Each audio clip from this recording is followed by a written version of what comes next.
Hello friends and welcome back to the second episode of important learnings for option buyers।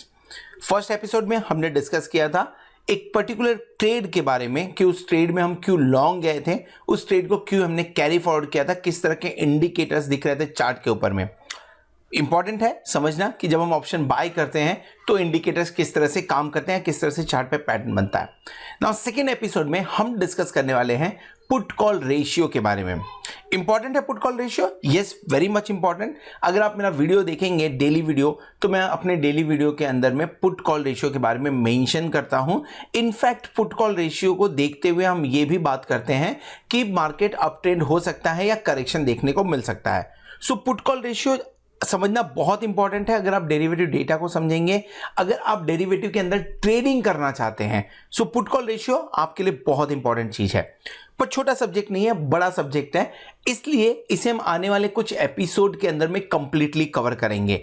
सो मैं आपको introduction दे देता हूं किस तरह से क्या आने वाले एपिसोड में आपको देखने को मिलने वाला है। टू स्टार्ट विथ हम शुरू करेंगे what is put call ratio. क्या ये थियोरेटिकल है? नहीं, बिल्कुल थियोरेटिकल नहीं।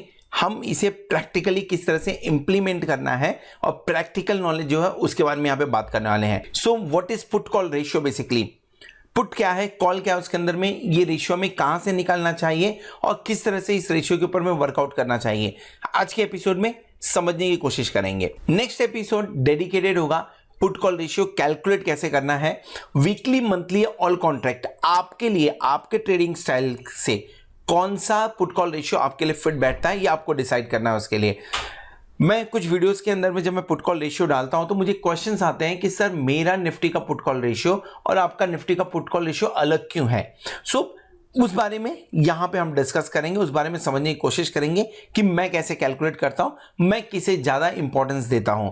थर्ड एपिसोड जो होगा वो बात करेगा how to use put call ratio for the trade. ये ट्रेड आपका इंट्राडे एंड पोजिशनल हो सकता है। कभी कभी आपने वीडियो में सुना होगा कि मैं ये बोलता हूं कि अगर इंट्राडे के अंदर में पुट कॉल रेशियो थोड़ा नीचे मिले तो मैं ये पर्टिकुलर ट्रेड लेना चाहिए। वो क्यों बोलता हूं, यहां पे आपको उस चीज को एक्सप्लेन किया जाएगा। एक रेडी रेकनर आपके लिए जो पुट कॉल रेशियो ग्रिड है, बेसिकली क्या पुट कॉल रेशियो कितना है, पीसीआर आपको कितना देखने को मिल रहा है, मार्केट का ट्रेंड क्या चल रहा है, सेंटीमेंट क्या चल रहा है, उसके हिसाब से आपको बाय करना चाहिए कि सेल करना चाहिए, ये आपको रेडी रेकनर मिलेगा। रेडी रेकनर रिफर करिए, अपना ट्रेड बनाइए उस हिसाब से। एंड मोस्ट इंपॉर्टेंटली समझने की कोशिश करेंगे कि पुट कॉल रेशियो को किसी दूसरे इंडिकेटर्स के साथ में किस तरह से मैच करके देखना चाहिए। है तो ये डेरिवेटिव डेटा और टेक्निकल एनालिसिस, इन दोनों को किस तरह से मैच करना है बेसिकली उसके बारे में डिस्कस करेंगे। तो ये 5 episode completely put call ratio के ऊपर में, मोस्ट प्रॉब्ली 10 दिन के अंदर में ये सारे 5 एपिसोड आपके सामने रहेंगे। तो चलिए शुरू करते हैं हम आज का एपिसोड जो है पुट कॉल रेशियो के बारे में। सो दोस्तों ये एपिसोड हम एकदम बेसिक से शुरू कर रहे हैं, जहां पे हम एक नॉर्मल लेमैन जो अभी मार्केट में एंटर किया है पुट कॉल रेशियो के बारे में, उसे भी समझना, छोटी छोटी बारीकियां वो भी समझाने की कोशिश करेंगे। सो पुट कॉल रेशियो कहां से लेना चाहिए, कौन सा सबसे ट्रस्टेड साइट है, उसके बारे में बात कर रहे हैं। और सबसे ट्रस्टेड साइट के बारे में बात करें तो एक ही है, NSC.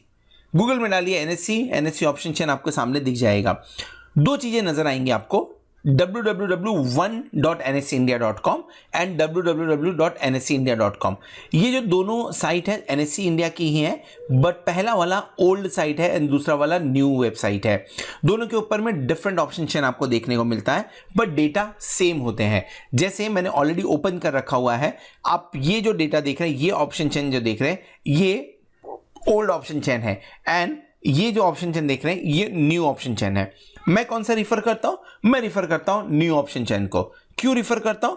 Reason being old option chain या ओल्ड वेबसाइट जो है वो फरवरी में बंद होने वाला था, किसी रीजन की वजह से बंद नहीं हुआ है अभी तक कंटिन्यू, लेकिन कभी भी डिसकंटिन्यू हो सकता है। एंड न्यू ऑप्शन चेन थोड़ा सा दिखने में भी ठीक दिखता है, ठीक दिखना आई मीन टू से, अगर आप डेटा देखेंगे तो आपको यहाँ पे बहुत एकदम कंजेस्टेड दिखेंगे, लेकिन यहाँ पे तो आप फ्रीली समझ में आ जाता है।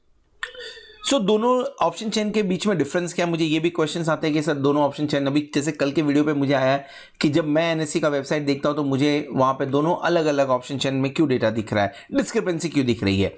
कोई डिस्क्रिपेंसी नहीं है, मैं आपको 1 मिनट में उस चीज को क्लियर कर देता हूं।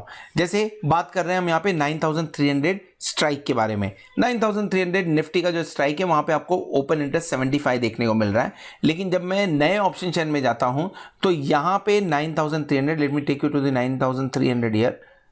सो यहाँ पे जब 9300 देखता हूँ तो यहाँ पे मुझे सिर्फ 1 दिखाई देता है, 1 लॉट ओपन इंटरेस्ट, और यहाँ पे 75 ये लॉट नहीं है।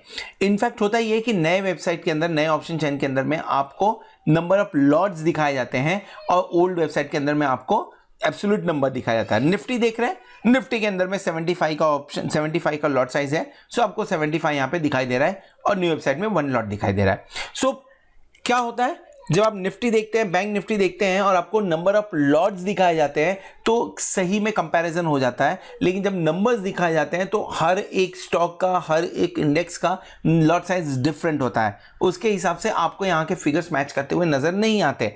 आप दो पर्टिकुलर स्टॉक को प्रॉपरली ओपन इंटरेस्ट के हिसाब से मैच नहीं कर सकते हो ओल्ड वेबसाइट में, बट न्यू वेबसाइट के अंदर में वो काम किया जा सकता है।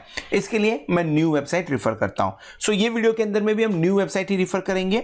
आपके लिए होमवर्क है, अगर आपको चेक करना है तो आप जाइए new website, new option chain, old option chain, दोनों ऑप्शन चेन के अंदर में हम जो पुट कॉल रेशियो कैलकुलेट करेंगे उस हिसाब से आप कैलकुलेट करके देख लीजिएगा, कोई भी डिफरेंस आपको नहीं नजर आएगा। चलिए शुरू करते हैं पुट कॉल रेशियो समझने की जो पूरी कोशिश होने वाली है। सो पुट कॉल रेशियो समझने के पहले मैं नॉर्मली हर वीडियोस के अंदर में, या जब भी मेरा कोई एजुकेशनल वीडियो होता है तो उसके अंदर में मैं क्लियर कट बोलता हूं कि जब भी हम ऑप्शन चेन को देखते हैं तो ऑप्शन चेन आप दो नजरिए से देख सकते हैं।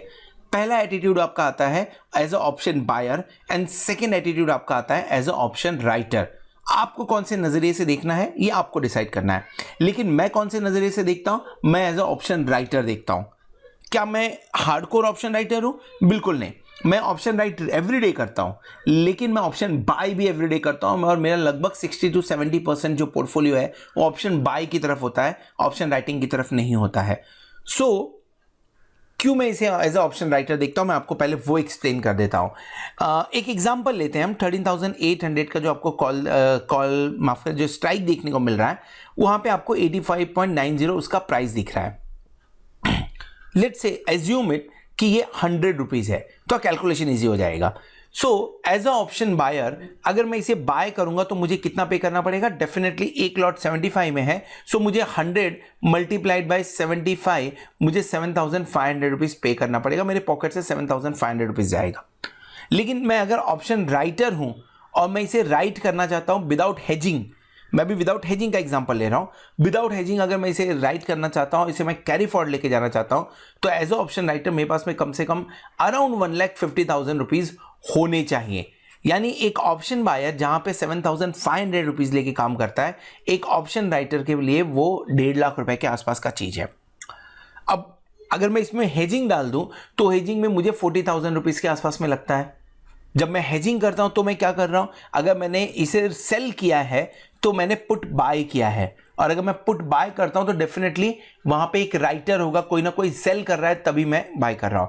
यानी ओवरऑल अगर एक मैं पर्टिकुलर स्ट्राइक पे एक ट्रेड के बारे में बात करूं, यानी बाइंग एंड सेलिंग दोनों इन्वॉल्व कर लूं, तो वहां पे विदाउट हेजिंग जो अमाउंट लगता है वो लगभग 1,50,000 प्लस 7,500, यानी 1,55,000 1,75,500 रुपए के आसपास में लग जाता है ना। सोचने की बात यह है, क्या ये रिटेलर्स 1.50 लाख लगा सकते हैं 1.5 लाख रुपए?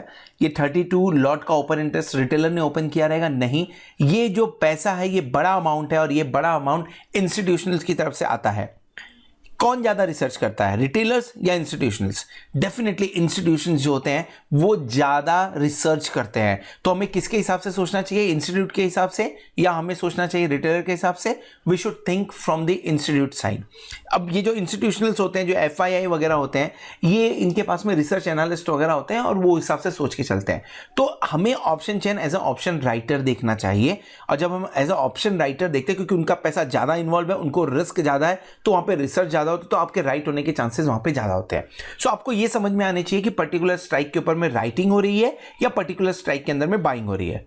अब ये तो दूसरा क्वेश्चन आ गया कि मुझे कैसे मालूम पड़ेगा कि पर्टिकुलर स्ट्राइक के ऊपर में राइटिंग हो रही है या पर्टिकुलर स्ट्राइक के अंदर में बाइंग हो रही है। सिंपल सा आइडिया समझिए उसके लिए। राइटिंग कब होती है?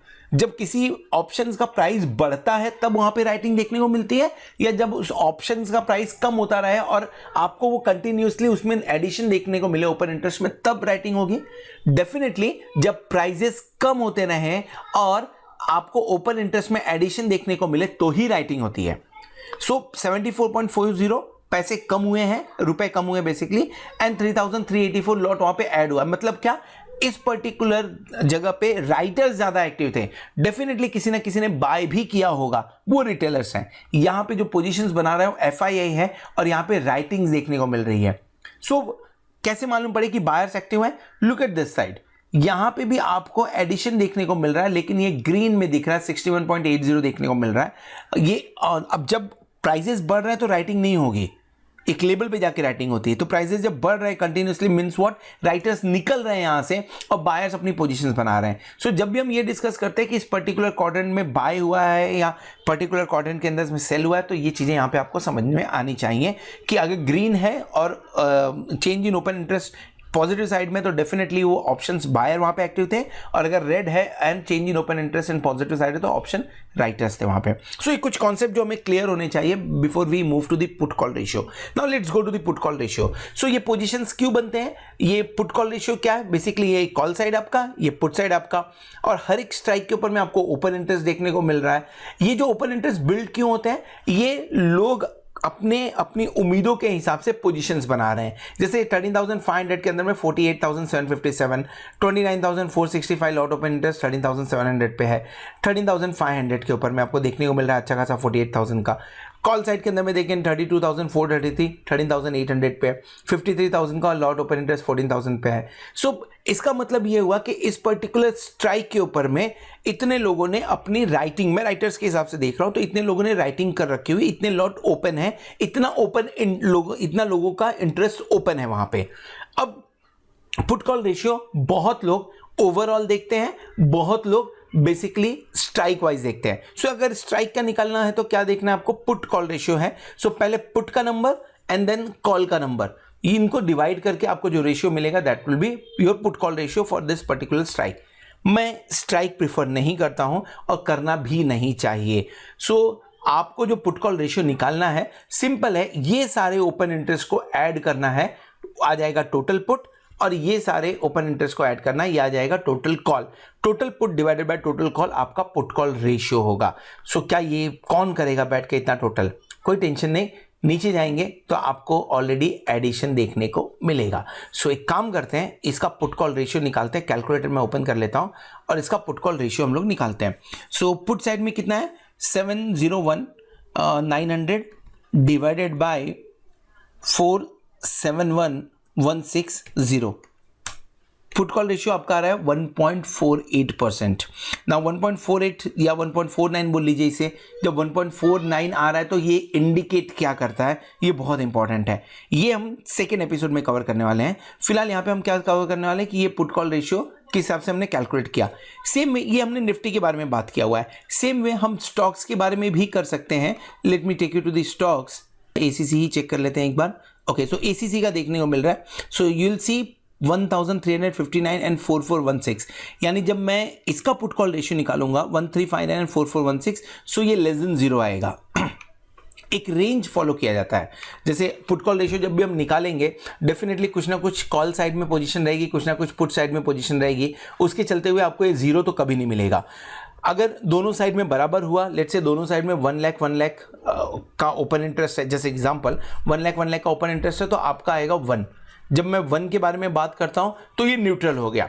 लेकिन क्या एग्जैक्टली 1 आएगा तो ही न्यूट्रल होता है? क्योंकि पुट कॉल रेशियो में आपको ओवरबॉट ओवरसोल्ड कंडीशंस भी मालूम पड़ते हैं।